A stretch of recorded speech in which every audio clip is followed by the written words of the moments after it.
Well, it's almost been a year since Kamala Harris lost in a landslide to Donald Trump in the 2024 election. And we all thought, okay, that's enough of Kamala Harris. Let's move on. What other horrible Democrats do you have?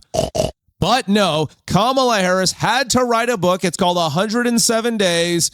And she's got to tell her story. She's got to try to rebrand. She's going to show you she was actually the best choice you could ever have. Let's see her book promotion. Hey everyone, so the book is out, 107 Days. It's available now. I hope you enjoy reading it. Thank you. That's it? Okay, so she's not the best saleswoman. Okay, she's not the best saleswoman. I'm sure she's got other better promotions here. Let's see this other one. Okay, I almost forgot these. Let me make some room. Actually, I think I have everything I need. I don't know what that is. Guys, she's worse than I remembered. Every time I see Kamala Harris, I'm like, why the heck did California vote for her to be attorney general, senator, vice president, every damn thing, president? I live in the dumbest state, confirmed. Donald Trump, I don't know if he wants to read the book. Let's see what he says. She's also coming out with a book. Any plans to buy it? I don't know. I think I'm going to buy it. I'd love to see it. No. I'd find it. Look, I find everything in politics interesting. I sort of enjoy politics. She wasn't a skilled person. You know, you have skilled politicians, really skilled politicians, and then you have some that aren't. And she was put in a very tough position, I think. Well, she was put in a very tough position.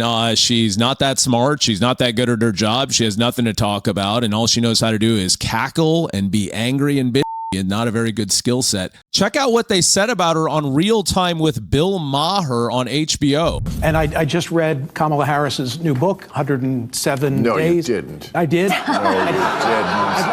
I'll say a lot of lies on this show, but I will not accept that. I thought you might ask me about it. That's why I had to read it. But the point is... Well, even Bill Maher knows that nobody is reading Kamala Harris's stupid book, but Michael Smerconish claims that he did. Here's what he said it was about. The point is, it's like, as you probably know, it's like a diary of what happened. But I was looking for, okay, and what's the plan for the future? There wasn't any, and she's just indicative of the party at large. And by the way, that's one of the reasons she lost. Well, that's not the main reason. If you ask Kamala Harris, she'll say it's because the country is racist, sexist, and she only had 107 days. I mean, come on, Michael Smerconish. How many do you think she needed? She could have had 701 days and would have still lost that race. Ouch.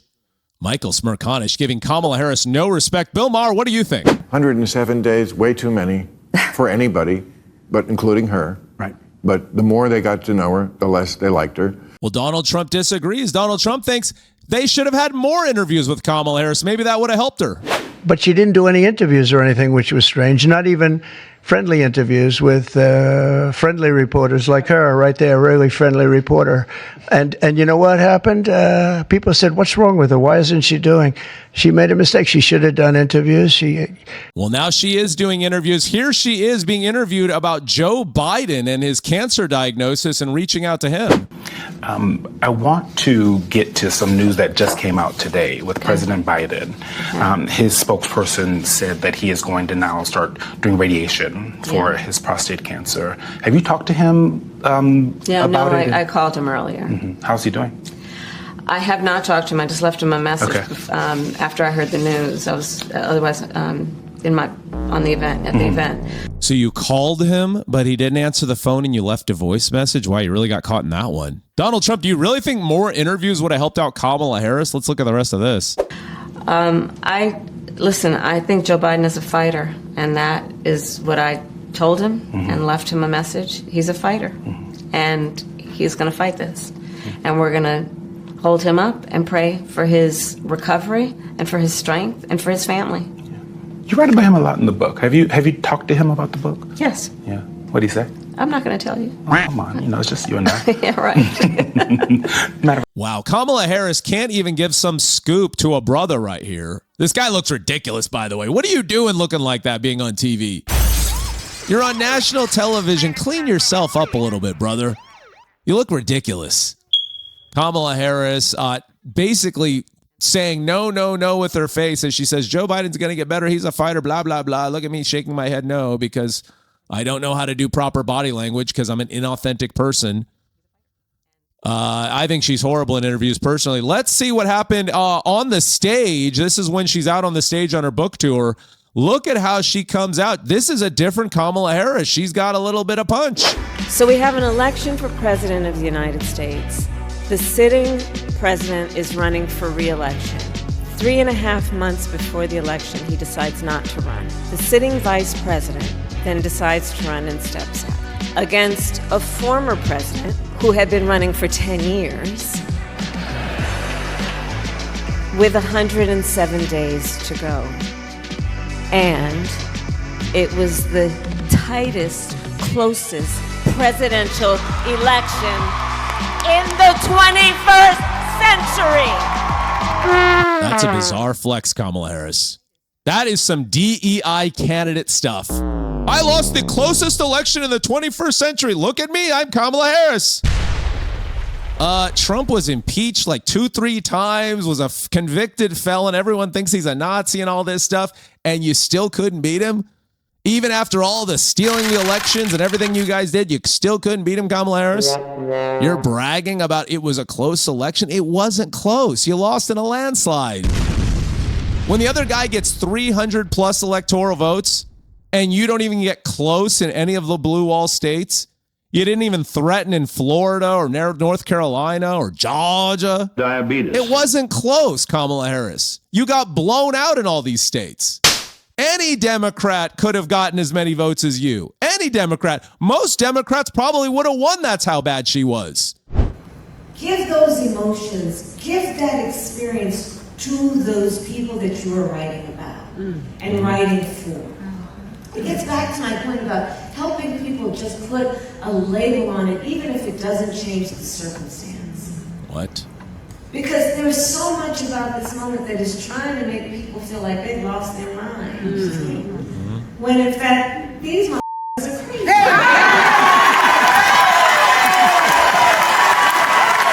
That's very presidential, Kamala Harris. These motherfuckers crazy. This is her new thing, I guess, just cussing. This is what Democrats love to do. I saw Gavin Newsom doing this. Just say shit, bitch, whatever. And it's like, oh, wow, Democrats will clap and laugh at pretty much anything. Say shit, or whatever you want, and they'll just start clapping like a bunch of seals. Listen to this. To have some level of concern and care, if not just basic curiosity.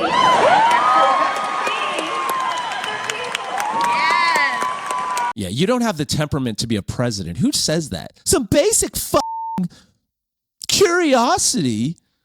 How presidential. Some basic curiosity. I lost in the closest election in the 21st century. Look at me. She is so much worse than anybody ever remembered. It's so bad.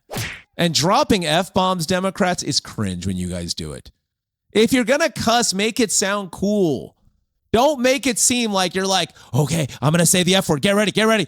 You have some curiosity. Look at me. Clap, clap, clap, stupid Democrats. But even some of the stupid Democrats aren't clapping. You have Palestinian protesters that are saying, your legacy is genocide. And they're heckling her. Listen to this. Your legacy is genocide.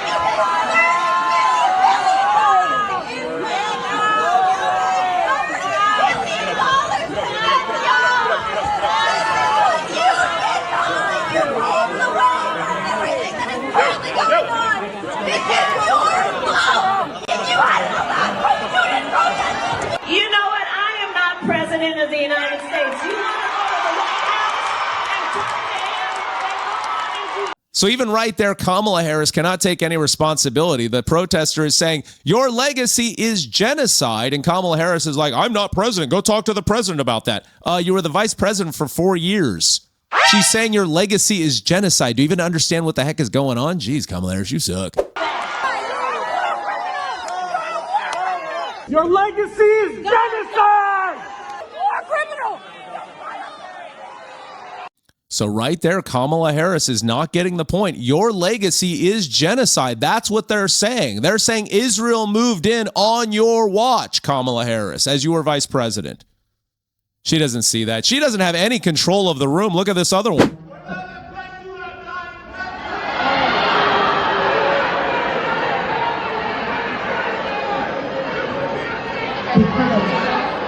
She's not saying anything.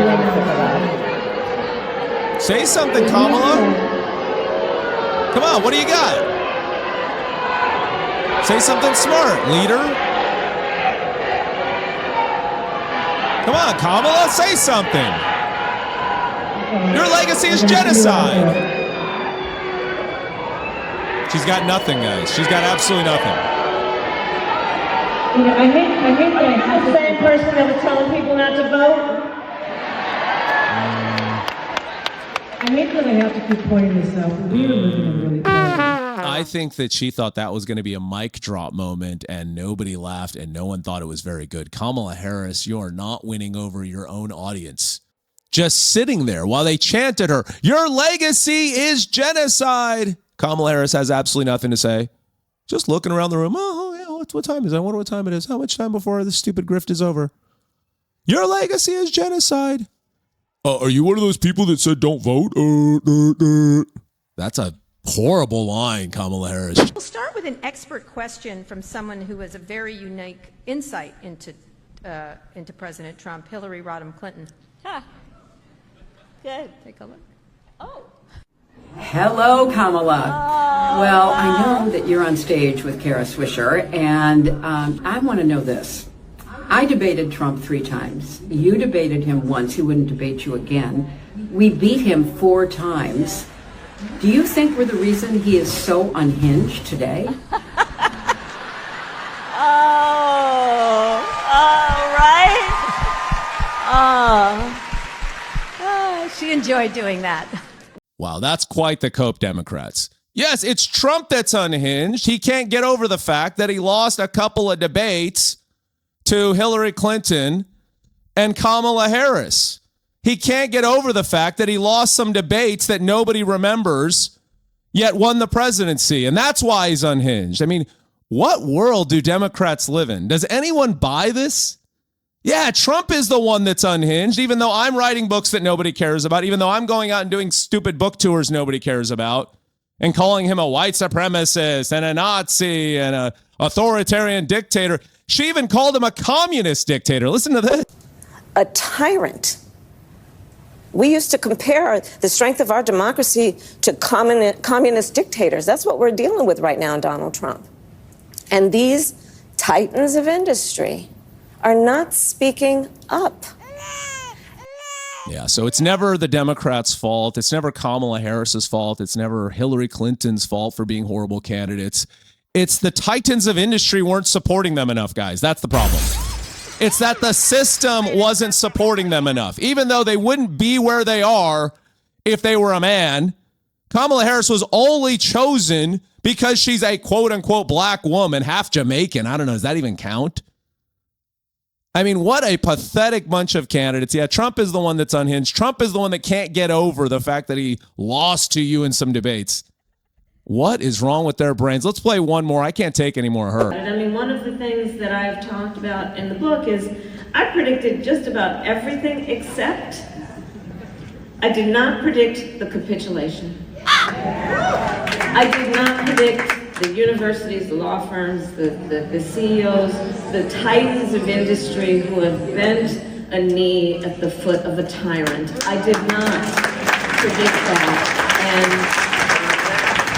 And so what has changed is a certain perspective on the fact that I believed before the election that our systems were stronger than they've turned out to be. I have to admit that. Typical Democrat response right there. It's not Kamala Harris's fault that she's a horrible candidate and everyone could see that. It's the institution's fault. It's everybody else's fault. It's the system's fault. Right there, I think she's literally saying she expected the Democrat voter fraud operation to help her. That's the system that she's referring to. Oh, man. We have put together, I think, the most extensive and inclusive voter fraud organization in the history of American politics. I don't know how the Democrat voter fraud operation failed this time, but praise the Lord that it did. And let's just hope that Trump actually goes after them, because we want dark MAGA. That's what we voted for. The Democrats called Trump an authoritarian, a fascist, all these things. And we said, yeah, we want that. Let's vote him in. And he won in a landslide election. It's time to see the authoritarian and the fascist side of Trump on them, not us. Hey, keep it a republic under us. But for the Democrat enemies, for the evil Democrats that stole the election, hold up, for the Dr. Fauci's that created this pandemic, for all the people protecting the Epstein list, it's enough of that. Time for dark MAGA, time for fascism, time for authoritarian rule on them. Have you felt that you could be targeted, worried about being indicted? Sure, of course.